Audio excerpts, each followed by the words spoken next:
This week, we deal with Gabriel's annunciation to Mary that she would be the mother of God's anointed. Why is a teenage peasant girl engaged to be married having visions from an angel telling her she's to become pregnant as a virgin and the child is to be God's anointed? This is a bizarre juxtaposition, to say the least. This is a story over 2,000 years in its telling, a story we've heard since we were still in our mother's wombs. It has been a story told by empires and leaders in great power as a story of supremacy in hundreds of colonies throughout human history. It has lost the potency it had in its own time, as well as its location within Jewish storytelling motifs in the Bible. As always, context matters. Let us look at what makes this story such a bizarre and powerful juxtaposition. Straight out, Gabriel gives us an important hint. When he visits Mary, he greets her with a greeting that was reserved only for patrons. Now, in Roman society, patrons were men who had wealth and influence. They funded most of the functions in society, much like startup funders these days. It is no surprise that Mary was much perplexed at his words. Luke points to the fact that God upsets the world's understanding of the balance of power through Jesus. No patron will be the one from whom God's anointed comes. It will be from a peasant girl. As we will read in next week's gospel, and as we sang this morning, the Song of Mary, called the Magnificat, is a song of God upsetting the balance of power. It is not a new sentiment in our Bible. Mary's song sits perfectly within Jewish tradition, and the Song of Hannah sets its precedent. Did you hear anything this morning as we sang the Song of Mary that struck you about the balance of power in God's understanding? What did you hear? The hungry get filled up, the rich gets in empty away, and so forth. Mm-hmm. Anyone else? Well, that pretty much sums it up right there. Listen to the Song of Hannah, which sets a precedent in earlier times. Like Elizabeth, Mary's cousin, Hannah is barren until God promises her a son, Samuel, who will be dedicated as a prophet in God's service.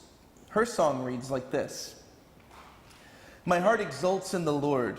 My strength is exalted in my salvation. My mouth derides my enemies, because I rejoice in my victory. There is no holy one like the Lord, no one besides you. There is no rock like our God. Talk no more so very proudly. Let not arrogance come from your mouth, for the Lord is a God of knowledge, and by him actions are weighed. The bows of the mighty are broken, but the feeble gird on strength. Those who were full have hired themselves out for bread, but those who were hungry are fat with spoil. The barren has borne 7, but she who has many children is forlorn. The Lord kills and brings to life. He brings down to Sheol and raises up. The Lord makes poor and makes rich." You get the point.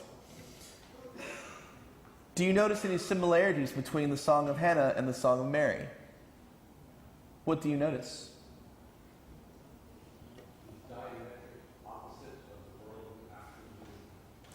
The diametric opposite of the world we actually live in. That's a powerful statement and a brazen statement to make. This is yet another connection to the heritage of our tradition with the Jewish tradition from which we come, and one to which we must pay close attention because it is central to our tradition. This demonstrates the intentional reversal of the usual hierarchy of the world. And Mary is as yet an unmarried peasant girl. What is God thinking? Who would ever recognize a king that comes from a young unmarried mother? According to Torah, such behavior that leads to this condition normally is grounds for stoning. The anointed was to come from the line of David, after all. So shouldn't there be honor in this lineage? That's another reminder that God doesn't really choose us based on our honor or prestige, but on God's decision to call us. Anyone ever read the book of Genesis? Talk about a soap opera, am I right? The mother of Solomon, David's heir to the first temple, was Bathsheba. Who remembers Bathsheba's story? Well said. For those of you who may not remember that, which is understandable, Bathsheba was the very woman whom David essentially raped because he could not control his desires for a married woman who was bathing as he saw her on the rooftop.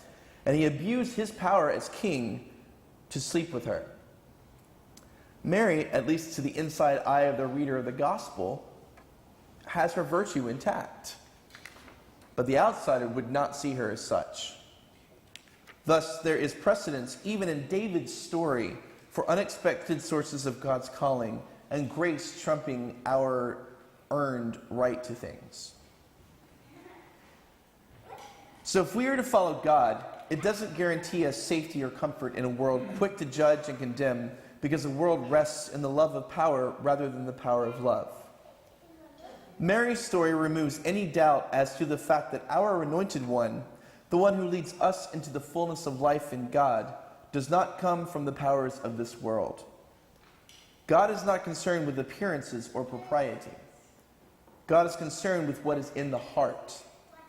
And this is a stance pointed out to Samuel, remember Hannah's son, when God calls him to anoint David as the king, even while Saul is still king.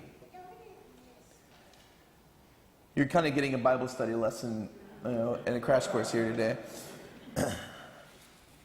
So back to Mary. Mary decides to accept this call, and in doing so, makes a very curious statement. She says, "Here am I, the servant of the Lord. Let it be with me according to your word." This statement is powerful for two huge reasons that have often lost potency in the repetition throughout history.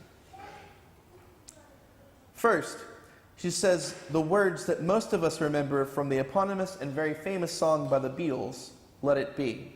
Anyone heard that song before? Yeah. This is a terrifying three-word phrase. What she sacrifices, what she courageously takes on in saying these three words, could threaten her very life. This is what God seeks. No prestige, just courage and love.